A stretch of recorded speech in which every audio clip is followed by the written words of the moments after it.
قناة الفرقان للدعوة السلفية بمدينة السادات تقدم لكم هذه المادة. بسم الله الرحمن الرحيم. الحمد لله رب العالمين، والصلاة والسلام على أشرف الأنبياء والمرسلين سيدنا محمد صلى الله عليه وعلى آله وصحبه وسلم. أحبتي في الله، ما زلنا مع هذا اللقاء العظيم المبارك الذي نتكلم فيه عن معرفة الله عز وجل، وكيف يتعرف العبد على ربه سبحانه وتعالى. وقلنا أن ذلك سيكون في قواعد عظيمة تعرفنا على ربنا سبحانه وتعالى، وكيف يوحد العبد ربه سبحانه وتعالى، وكيف يصحح العبد عقيدته في ربه سبحانه وتعالى، لأن نجاة العبد متوقفة على توحيد الله رب العالمين. وسنتحدث بمشيئة الله تبارك وتعالى من القواعد الحسان في توحيد الرحمن. ونحن اليوم بمشيئة الله تبارك وتعالى مع أول قاعدة من قواعد هذا الكتاب، والتي تنص على اعلموا رحمكم الله تبارك وتعالى أن صحة الاعتقاد هي أول ما يدعى إليه. صحة الاعتقاد هي أول ما يدعى إليه، وأول ما ينبغي أن يحرص المسلم على تصحيح عقيدته. وإذا أراد أن يدعو غيره فلا بد أن يدعوه إلى تصحيح العقيدة، لأن العبد بدون عقيدة صحيحة سليمة لا ينجو لا في الدنيا ولا في الآخرة. فبأن رجلا يحافظ على الصلاة ويؤدي الزكاة ويفعل جميع أوامر الله تبارك وتعالى، يصل رحمه ويحسن إلى جيرانه ويتصدق على الفقراء والمساكين، يفعل كل ما أمره الله عز وجل به، غير أنه يشرك مع الله غيره سبحانه وتعالى. فهل تصح تلك العبادات كلها؟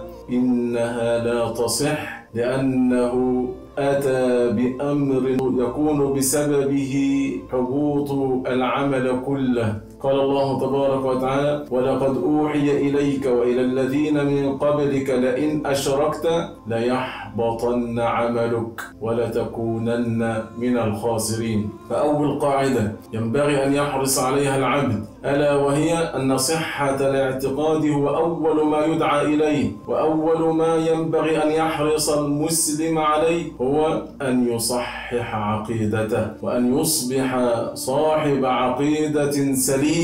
ينبغي عليه مهما أتى من العبادات ومهما اجتهد في العبادات لابد أن تكون عقيدته سليمة، لأنه لو أخل بعقيدته لا يقبل الله عز وجل منه صرفا ولا عدل. قال صلى الله عليه وسلم: قال الله تبارك وتعالى: أنا أغنى الشركاء عن الشرك، من عمل عملا وأشرك فيه معي غيري تركته وشركه. هذه أول قاعدة ينبغي أن يحرص عليها المسلم، ألا وهي أن صحة العقيدة هي أول ما ينبغي أن يحرص عليه المسلم، وأن يدعو غيره إليها. عن ابن عباس رضي الله عنه أنه قال: بعث النبي صلى الله عليه وعلى آله وصحبه وسلم معاذا إلى اليمن، قال له: إن أول ما تدعوهم إليه أن يوحدوا الله. هذا أول شيء أمر به النبي صلى الله عليه وسلم معاذا أن يدعو به أهل اليمن. قال: إنك تأتي قوما من أهل الكتاب، فأول ما تدعوهم أن يوحدوا الله. هذا أول شيء ينبغي أن تحرص عليه وأن تدعو الناس إليه، أن يصححوا عقيدتهم في ربهم سبحانه وتعالى، وأن يكون أول شيء يأتون به هو توحيد الله تبارك وتعالى، إفراد الله تبارك وتعالى بأفعال العباد، إفراد الله تبارك وتعالى بأفعال الله تبارك وتعالى، وإثبات الأسماء والصفات لله تبارك وتعالى. وهذا سيأتي بمشيئة الله تبارك وتعالى. ولكن التوحيد جملة ينبغي أن يحرص أن يكون أول شيء يحرص عليه المسلم في نفسه، لأن يصحح عقيدته ويصحح عقيدة إخوانه ويصحح عقيدة أولاده ويصحح عقيدة مجتمعه. وكلما دعا إلى الله فلا بد أن تكون أول دعوته إلى توحيد الله تبارك وتعالى، كما أمر النبي معاذا رضي الله عنه: إنك تأتي قوما من أهل الكتاب فأول ما تدعوهم إليه أن يوحدوا الله عز وجل. قال الله تبارك وتعالى: وما أرسلنا من قبلك من رسول إلا نوحي إليه أنه لا إله إلا أنا فاعبدون. هذا هو أول شيء يحرص عليه المسلم، هو توحيد الله عز وجل، لأن الله تبارك وتعالى أخبر نبيه صلى الله عليه وسلم أن كانت دعوة الرسل من قبله هي إلى توحيد الله تبارك وتعالى: وما أرسلنا من قبلك من رسول إلا نوحي إليه أنه لا إله إلا أنا فاعبدون. فدعوة جميع الرسل إلى توحيد الله تبارك وتعالى. فأول شيء ينبغي أن يدعى إلى تصحيحه هو العقيدة، وهو تصحيح الاعتقاد، وأن يكون العبد موحدا بربه سبحانه وتعالى وينبذ الشرك والمشركين. وللبدء بهذه الدعوة المباركة وبتصحيح الاعتقاد له عدة أسباب. هناك أسباب للبدء بالدعوة إلى التوحيد. أول سبب أنها أول ما دعا إليه الأنبياء والمرسلون. أول ما دعا الأنبياء والمرسلون عليهم الصلاة والسلام دعوا إلى توحيد الله تبارك وتعالى. قال ناظم الألفية حفظه الله تبارك وتعالى: فابدأ بتعليم العقيدة مثلما بدأ الكرام بها بأصل الدعوة. فجميع الأنبياء جاءوا بهذا الأصل العظيم: أن اعبدوا الله ولا تشركوا به شيئا. فالتوحيد هو أول دعوة الرسل عليهم الصلاة والسلام، وأول منازل الطريق إلى الله تبارك وتعالى. لذلك قال صلى الله عليه وسلم: بني الإسلام على 5، ثم بدأ شهادة أن لا إله إلا الله وأن محمدا رسول الله صلى الله عليه وعلى آله وصحبه وسلم. فبهذه الكلمة العظيمة يكون العبد بها أصبح مسلما، بهذه الشهادة العظيمة. فلو أتى بجميع العبادات ولكنه لا يشهد أن لا إله إلا الله وأن محمدا رسول الله صلى الله عليه وعلى آله وصحبه وسلم لم يكن مسلما، وإنما علق إسلامه بشهادة أن لا إله إلا الله. فابدأ بتعليم العقيدة مثلما بدأ الكرام بها بأصل الدعوة. فالتوحيد هو أول دعوة الرسل والأنبياء. التوحيد هو أول منازل الطريق، أول شيء يبدأ به الإنسان في دين الإسلام هو شهادة أن لا إله إلا الله. شهادة التوحيد هي أول مقام يقوم فيه السالك إلى الله تبارك وتعالى. قال الله تبارك وتعالى: ولقد أرسلنا نوحا إلى قومه إني لكم نذير مبين ألا تعبدوا إلا الله إني أخاف عليكم عذاب يوم عظيم. قال الله تبارك وتعالى عن صالح لقومه: اعبدوا الله ما لكم من إله غيره. قال الله تبارك وتعالى: وقال المسيح يا بني إسرائيل اعبدوا الله ربي وربكم إنه من يشرك بالله فقد حرم الله عليه الجنة ومأواه النار وما للظالمين من أنصار. قال الله تبارك وتعالى: ولقد بعثنا في كل أمة رسولا أن اعبدوا الله واجتنبوا الطاغوت.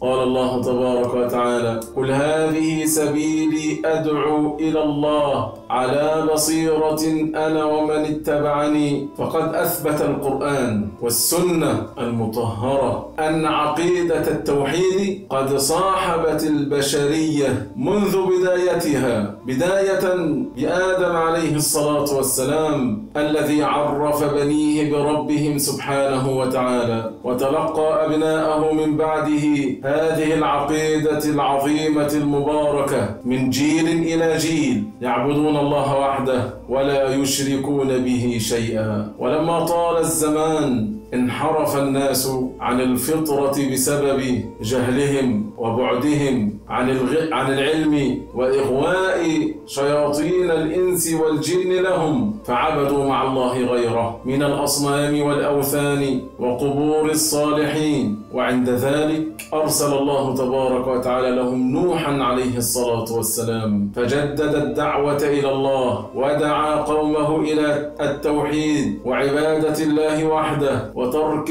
الشرك والمشركين، فأعاد إلى العقيدة صفاؤها ونقاؤها، وحاول مجاهدا بكل ما يملك من طاقته أن يخرج الناس مما انتكسوا فيه من ضلال وكفر وشرك بالله تبارك وتعالى. وكانت النتيجة أن عاندوا وبغوا واستهزأوا به وكفروا بالله تبارك وتعالى، ولم يؤمنوا برسول الله إليهم وعاندوه وخالفوا أمره، فأتى إليهم أمر الله تبارك وتعالى، فنجى الله نوحا عليه الصلاة والسلام والذين آمنوا معه، وعذب الله تبارك وتعالى الكافرين المعاندين وردهم إلى غيظهم، وردهم الله تبارك وتعالى إلى سوء عاقبتهم، لأنهم امتنعوا عن توحيد الله تبارك وتعالى وأخذوا يشركون مع الله غيره، وأخذوا يعاندون الله تبارك وتعالى ويعاندوا نبيهم الذي أرسله الله تبارك وتعالى إليهم. فكانت النتيجة